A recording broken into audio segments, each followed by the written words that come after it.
আপনাদের চারজনের মেয়ে আমার পছন্দ হয়েছে।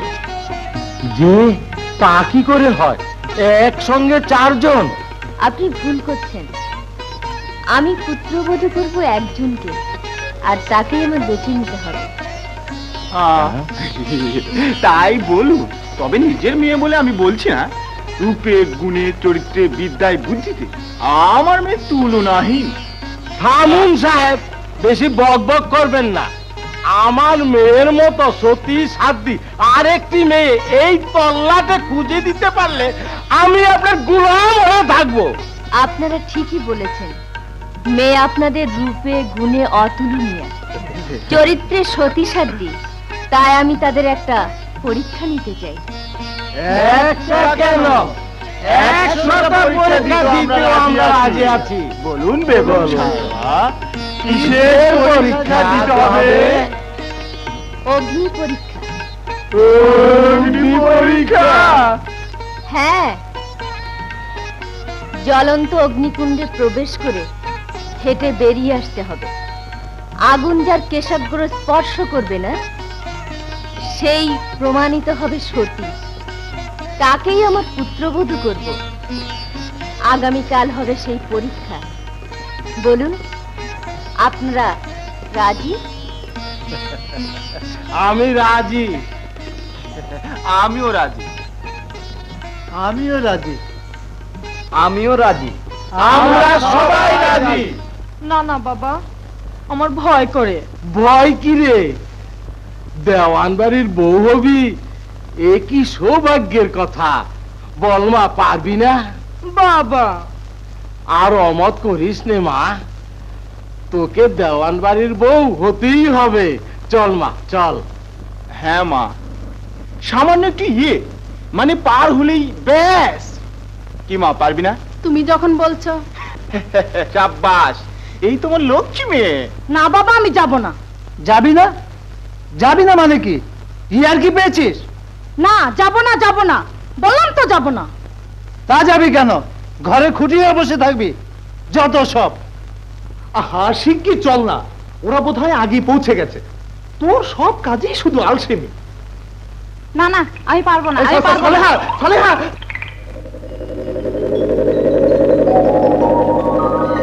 এইবার জনাব হেকমতুল্লাহ সাহেবের কন্যা মুসাম্মদ উলফত আরা বেগম। যা মা, যা। এ তো আর হাবিয়া দোজক নয়, সামান্য একটু আগুন। ওটুকু পার হতে পারলেই দেওয়ান বাড়ির বউ। যা মা, যা।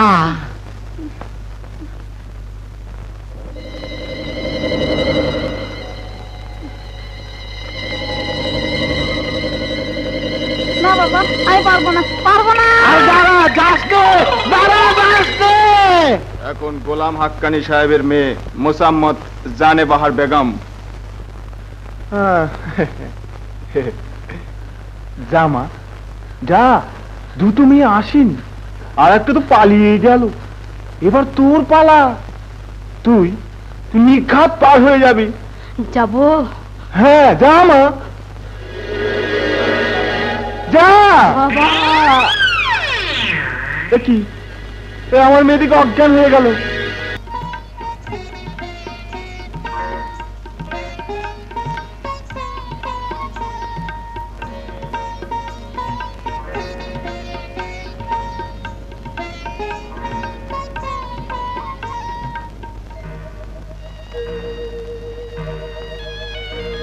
মা, তুমি দোয়া করো মা, আমি যদি সত্যি সতী হয়ে থাকি তবে যেন পরীক্ষা উত্তীর্ণ হতে পারি।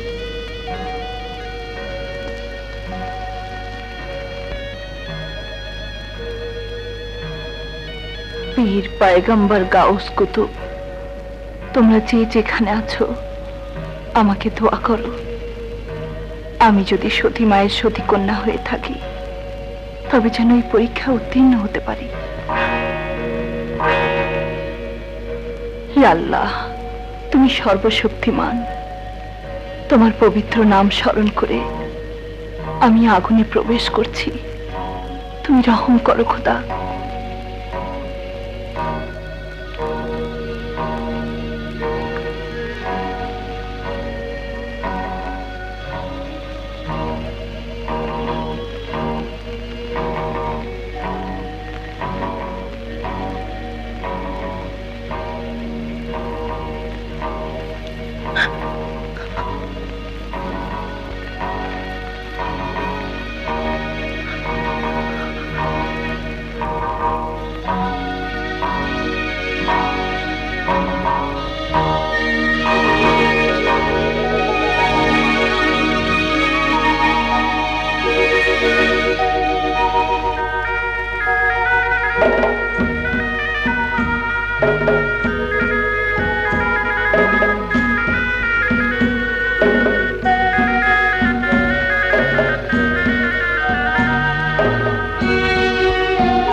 নায়েব,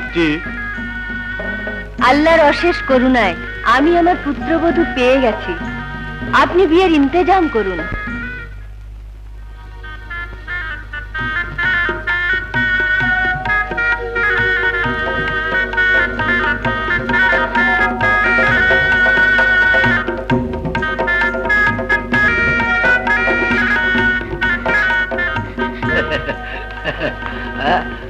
দোস্ত, আজ তোমাদের বাসর রাত, নতুন জীবনের শুরু। যাও দোস্ত, আমার বোনটি অধীর আগ্রহে তোমার জন্য অপেক্ষা করছে।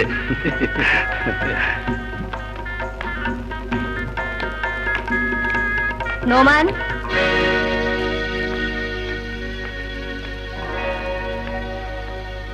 বিয়ের পর বাণিজ্য না করে এসে তোমার পূর্বপুরুষেরা কখনো বাসর ঘরে ঢোকেনি, কখনো স্ত্রীর মুখ দেখেনি।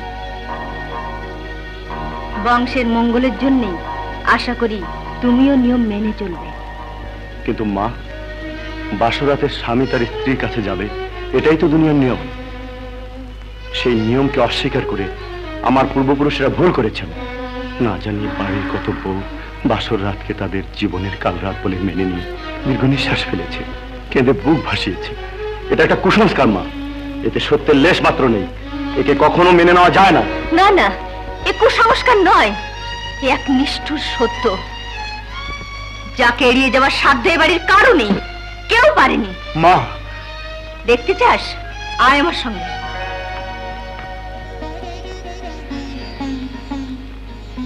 কে দেখ, ওই তোর বাবা, সেও তোর মতো বলেছিল এ মিথ্যে কুসংস্কার। তার মায়ের বারণ না শুনে বংশের নিয়ম ভেঙে সে বাসর ঘরে আমার মুখ দেখেছিল, আর তাই তো একটার পর একটা মরা বাচ্চার মা হয়েছে।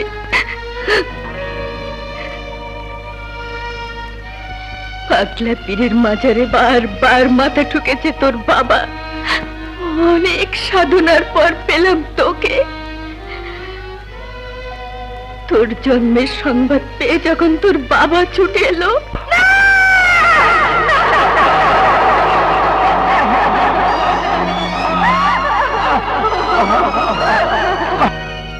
এরপরেও তুই বলতে চাস হে মিথ্যে, হে কুসংস্কার?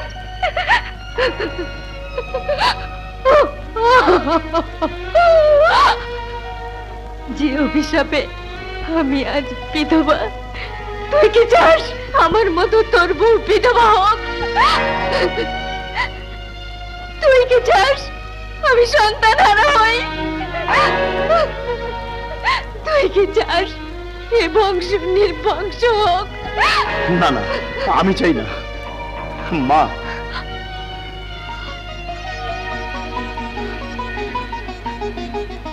মা, তুমি দোয়া করো আমি যেন তাড়াতাড়ি তোমার কোলে ফিরে আসতে পারি।